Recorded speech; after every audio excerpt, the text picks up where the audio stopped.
হ্যাঁ।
ঘটনা আজকে আমাদের মহকুমা কমিটির মিটিং ছিল। মিটিংয়ের উদ্দেশ্যে আমাদের কমিটির সদস্যরা যখন অফিসে আসতেছে তখন তাদেরকে বাধা দেয়, কাউকে ধমক দিয়ে ফেরত দেয়, কাউকে চড় তাফড় দেয়। এটা আমরা শুনি। পরে আমরা জানতে পারি যে আমাদের এমএলএ প্রাক্তন তার পিজি যখন আসছে এমএলএ দিয়ে যখন সে চাইতেছিল তারে আটকে তাকে ধমক দিয়েছে এবং বলছে আর তুই এই অফিসে ঢুকবি না। এটা জানার পরে আমরা পুলিশকে জানাই। তৃতীয় অবসরে সংখ্যায় তারা একটু ভারী সংখ্যা হয়ে যায় এবং পুলিশকে জানানোর পরেও পুলিশ আস্তে আস্তে তারা আমাদের দুজন পথচারীকে মারাত্মকভাবে আহত করেছে। আবুল হোসেন, এইদিকে কৌশিক বৌদ্ধ, আমাদের এমপি ম্যাডামের যে হাজব্যান্ড, সে সেন্ট্রাল স্কুলে যাওয়ার উদ্দেশ্যে আসছিলেন, তাকে প্রচণ্ডভাবে আক্রান্ত করেছেন, ব্লাড বের করেছেন। এরপর তারা আমাদের অফিসে গ্রিল পাটকেল ছুটতে শুরু করে ইট দিয়ে, বোতল দিয়ে, এগুলো আপনারা দেখছেন, ইট বোতল টুকরা এখনো পরে রয়েছে সেখানকার মধ্যে, এবং মুখ বেঁধে বেঁধে তারা সেখানের মধ্যে এইভাবে আমাদের অফিস আক্রমণ করে। এই ঘটনা মূলত অন্য কিছুই না। আমরা যেটা বারবার বলছি, এই রাজ্যে কোনো আইনের শাসন নেই। যেটা পঞ্চায়েত উপনির্বাচনে, পৌরসভার উপনির্বাচনে প্রমাণিত হয়েছে, সেইটাই আজকে এরা চাইছে যে লোকসভা নির্বাচনে আজকে সারা দেশের যে পরিস্থিতি, সেই পরিস্থিতি এবং আমাদের রাজ্যে যে সরকার তার 1 বছরে মানুষের বিরুদ্ধে একের পর এক যে সিদ্ধান্ত গ্রহণ করেছে, এর বিরুদ্ধে এদের প্রতি মানুষের যে বিশ্বাস ছিল, আস্থা ছিল, এটাতে ঘাটতি দেখা দিছে। সেই আতঙ্ক থেকে এরা যাতে সিপিআইএম, বামফ্রন্ট, এই রাজ্যের বড় শক্তি, এরা যাতে মাথা তুলতে না পারে, এরা যাতে নির্বাচনী প্রচার, নির্বাচনী কাজকর্ম করতে না পারে, তাদেরকে ঘরে বসিয়ে দাও, এই লক্ষ্যেই তারা এটা করছে।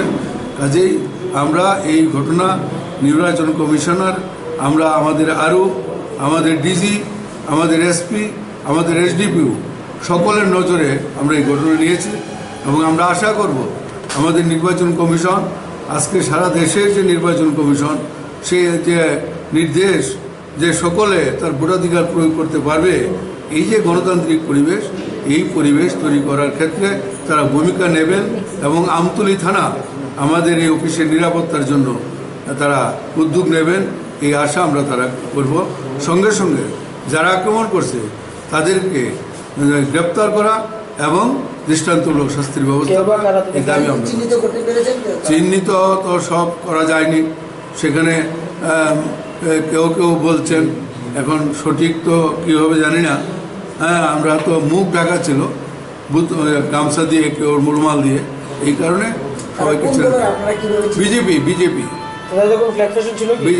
না না ফ্ল্যাগ ফেস্টুন ছিল না, এরা বিজেপি কর্মী এবং এরা আরএসএস বিজেপি কর্মী, তারা এটাই আরএসএস এর এক কর্মী রামুর যে এমএলএর যে পিজি তাকে ধমক দিয়েছে, এটা চিহ্নিত কর্মী এলাকার। কতজন আহত আপনাদের? 3 জন। ওই তো আবুল, সে পথচারী, হ্যাঁ, আবুল হোসেন, তারপর কৌশিক বৌদ্ধ, তারপরে ওই যে আমাদের জ্যোতির্দার বৃদ্ধ, তাকে বোধহয় একটা ধমক দিয়ে চোট দিয়ে পাঠিয়ে দিয়েছে। এইভাবে এখন পর্যন্ত যা খবর পাইছি, রাস্তাঘাটে আরও হয়েছে, সবটা খবর পাইনি। আমাদের বিকাশ দেবনাথ, আমরা তো এখানে মিটিং আছে, তো আমরা অফিস টফিস থাকি, অফিসে পুলিশ খুলে বয়ে দিচ্ছি, এমনি কিছু পোলা বানিয়ে নিয়ে জমাই দিচ্ছি। এখানে জমাতে অনেক পরে আমরা পরে দাঁড়া দেখলো, দাঁড়া এলো দিকে, একবার থানা ফোন করে সেটা দিকে লোক আইতেছে, থানা হলো আইসে পরে দেওয়া লোক আইসে এসে এই উদ্যোগে আরম্ভ করছে, বাইক দিয়ে আরম্ভ করছে, এটি আরম্ভ করে দিচ্ছে। কী দিয়ে দিচ্ছে? এটাও মদের মতো সব এখান থেকে ভারত থেকে কী যাবে কীটা করছেন তার কতজন আসছিল? লোক তো অনেকগুলি লোক, ভাই 100 পোলা বানায় এক দেশ মাই ধাপ দিয়ে যেত বেঙ্গলের মতো ইয়ে করে। ভিতরে ঢুকছেন? ভিতরে না, ভারত থেকে ভিতরে ঢুকতে পারছে না, গেট লাগানো আছে? আমি গেট লাগালাই, আমার তো কিসের মিটিং চলছিল? এটা আমি মিটিংয়ের কথা তো বলতে পারতাম না, তারা পার্টির মিটিং, এই মিটিং। আপনারা কারোর আহত করছেন তারা? না, এমনি এইটা তো পড়ছে, বললে একটা গ্রুপ আহত হয়েছে না, এটা আমরা অভিজ্ঞতা 38% গালাগালিজ করে হারা। এইসব ভাষা আমরা প্রয়োগ করতে পারব নাকি? এইসব ভাষা আমরা প্রয়োগ করতে পারতাম না। সে বালতি পোলা বানারি কী মনে করছে তারা মনে করছে সিপিএম পার্টি যে মরে গেছে, এখনও মরে না পার্টিটা, আবার যাতে আইব। 88 নমুনা দেখছি, ওই সামাজিক সম্মেলন করে ওই বিজেপির যে মুখপাত্র ওষুধ বর্তমান না কী জানেন না, বলছে তেন সন্ত্রাস এখানে দেখতেছে না, এই সন্ত্রাস দেখতেছে না, তেন এই যে দেখে না, তেন দেখে দেন।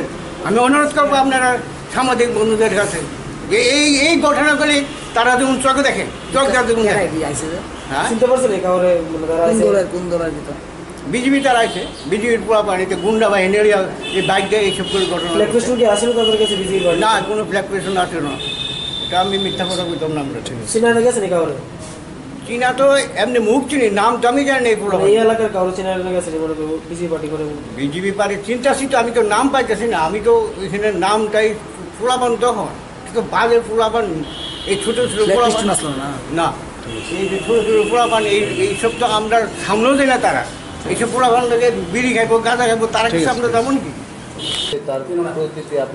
আপনারা শুনেছেন যে ডুকলি মহকুমায় আমাদের নির্বাচনী সভা করার সময় এখানে নির্বাচনী প্রস্তুতির জন্য আমাদের নেতৃত্ব এবং কর্মীরা তারা সবাই যখন মিলিত হতে যাচ্ছিলেন, তখন তাদেরকে ঢোকার সময় আক্রমণ করা হয়, আহত করা হয়।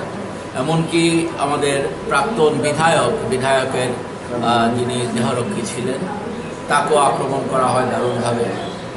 তো এই অবস্থাটা কেন? আমাদের রাজ্যে যারা বলছেন, সরকার যারা পরিচালনা করছেন, তারা বলছেন যে এখানে গণতন্ত্র সুন্দরভাবে হাসছে, খেলছে। তো এখানে গণতন্ত্রের নামমাত্র শেষ এখানে আমরা দেখতে পাচ্ছি না। তার এটা কেন করছে ওরা করছে এজন্যই যে এই 1 বছরে যে সরকারটা কাজকর্ম করেছে তা সবটাই হচ্ছে ধ্বংসাত্মক কাজ। ইতিবাচক একটিও কাজ না সারা দেশে ওরা করেছে, না ত্রিপুরা রাজ্যে ওরা করেছে। এর ফলে ওরা দারুণভাবে ভীত যে মানুষকে যদি কথা বলার, মতামত প্রকাশ করার সুযোগ করে দেওয়া হয়, তাহলে পর মানুষ তাদের বিরুদ্ধে রায় দেবে। এই তাদের যে ভীতি, তাদের সে ভীতি থেকেই কিন্তু তারা এ ধরনের অগণতান্ত্রিক, স্বৈরাচারী, ফেসিস্টসুলভ কাজকর্ম তারা করছে। আমরা ভারতবর্ষের মুখ্য নির্বাচন কমিশনারের কাছে আমরা অভিযোগ জানাচ্ছি, ত্রিপুরা রাজ্যে চিফ ইলেকটোরাল অফিসারের কাছে জানাচ্ছি, আমাদের এখানকার রিটার্নিং অফিসার, ডিস্ট্রিক্ট ম্যাজিস্ট্রেট, তাদের কাছেও আমরা অভিযোগ জানাচ্ছি যাতে অবিলম্বে এই সমস্ত কিছু বন্ধের ব্যবস্থা গ্রহণ করা। যারা আপনাদের আটক করে এই তো যারা দুষ্কৃতিকারী তাদেরকে চিহ্নিত করে তাদেরকে অবিলম্বে যাতে শাস্তির ব্যবস্থা করা হয় তাদের। কে বা কারা তাদেরকে চিহ্নিত করা হয়েছে কি? হ্যাঁ নিশ্চয়ই, সেখানে তারা জানবেন, মুখ্য নির্বাচন অফিসাররা তারা জেনে যাবেন। অনুমানিক 10টা 45-এ আমাদের থানাতে ইনফরমেশন এসেছে যে 70 জন এই হাপানিয়া পার্টি অফিসের কাছে সামনে গ্যাদারিং হয়ে ইট পার্টিকেল ছুটছে। তো এটা তো 50 মিটারও দূর না আমাদের থানা থেকে। তো ইমিডিয়েটলি নাকার যে দাঁড়িয়েছিল তারা ছুটে গেছে, আর অফিসাররা গাড়ি অ্যাভেলেবেল ছিল, সবাই উইদিন 2-3 মিনিটের মধ্যে ওখানে পৌঁছে যা পেয়েছে এরকম তো কোনো গ্যাদারিং পায়নি। আর এরকম ইট পার্কেলের কোনো ট্রেসেস নাই, এখন আপনারা দেখে এসেছেন ইট পার্কেলে। বাট একটা ওই কর্নারটার মধ্যে একটা ইনসিডেন্ট হয়েছে। XMLA রামু দাসের পিজি সুশান্ত দাস, ওনাকে মানে 2-4 জন পোলাপানের সঙ্গে একটা ধস্তাধস্তি হয়েছে। এর মধ্যে হয়তো যা বলছেন 2টো চর ওনাকে মেরেছে, ওনার মোবাইলটা ছিনে ফেলে দিয়েছে। তো আমার অফিসাররা গিয়ে তখন মোবাইল খুঁজে বের করে ওনাকে দিয়ে দিয়েছে। তো এখন তো সিচুয়েশন কন্ট্রোলে আছে, কিন্তু ওনারা কমপ্লেন দিয়েছে, আমরা যেরকমই কমপ্লেন দিয়েছে ওই সেকশনে আমরা কেস রেজিস্টার করেছি। এখন তদন্ত দেখা যাবে কিন্তু আমরা 3 to 5 মিনিটসে গেছি, এরকম কোনো অ্যাকচুয়ালি গ্যাদারিংও দেখা হয়নি আর এরকম কোনো ট্রেসও পাইনি। বাট স্টিল বিকজ কমপ্লেন এসেছে, আমরা কমপ্লেনে নিউট্রালি এটা ইনভেস্টিগেট করবো। এখন একটা লজ হয়েছে ওনারা। কারোর বিরুদ্ধে এফআইআর করা হয়েছে কি? হ্যাঁ, বিজেপি পার্টি সাপোর্টারদের বিরুদ্ধে এফআইআর করেছে। কতজনের বিরুদ্ধে? 60-70 জন পাবলিক লেখা হয়েছে। এছাড়া স্পেসিফিক কোনো নাম? 5টা নাম দেওয়া হয়েছে। নামটি যদি একটু বলতে পারবেন? নামটা যেহেতু এখন প্রিলিমিনারি, এখন এটা অ্যাকচুয়ালি ঘটনাটা সত্যি কি মিথ্যা এটা দেখতে হবে। তো তদন্ত পরে এখন এটা বলা ঠিক হবে না, কিন্তু যদি প্রিলিমিনারি এনকোয়ারিতে যদি পাই দোষী তাহলে হল উইল বি অ্যারেস্টেড। ঠিক আছে স্যার, ভিতরে কিছু বোতল ভাঙা দেখলাম আমরা, এটা কি কতটুকু আপনার প্রাথমিকভাবে দেখেছেন? দেখুন, অ্যাকচুয়ালি গেট বন্ধ ছিল, বাইরে কোনো পাথর, আর ভিতরে যে বটলগুলো বাঁধা ছিল এটা এক্স্যাক্টলি আজকের রাখা, এটা এক্স্যাক্টলি বলা যাচ্ছে না। আশেপাশের পাবলিকরা এরকম গার্ডেন দেখেনি, কিন্তু একটা স্কাফল হয়েছে, আমি নামও বলেছি তার সঙ্গে হয়েছে। তো ওটা তো এটা ফ্যাক্ট, এটা কারা করেছে এটা আমরা চিহ্নিত করে এটা অ্যাকশন। স্যার, সাংসদের হাজব্যান্ডকে নাকি অ্যাসাল্ট করা হয়েছে এমন একটা অভিযোগ? না, এটা উনি তো এখানে নেই, অ্যাকচুয়ালি এরকম ঘটনা না, এটা একটা গুজব ছড়ানো হচ্ছে। এটা XMLA রামু দাসের পিজি। স্যার, সিসি ক্যামেরা ওইখানে লাগানো ছিল সম্ভবত, আপনারা কি কালেক্ট করবেন ছবিগুলো? কালেক্ট দেখা হয়েছে, কালেক্ট হচ্ছে। এরকম 60-70 জন গ্যাদার হয়ে ইট পার্কে হচ্ছে, এরকম কিছু ওখানে পাওয়া যায়নি। বাট স্টিল আমরা ওটা কালেক্ট করে যদি ওর মধ্যে এভিডেন্স পাই ওটা accordingly action. Okay sir, thank you sir.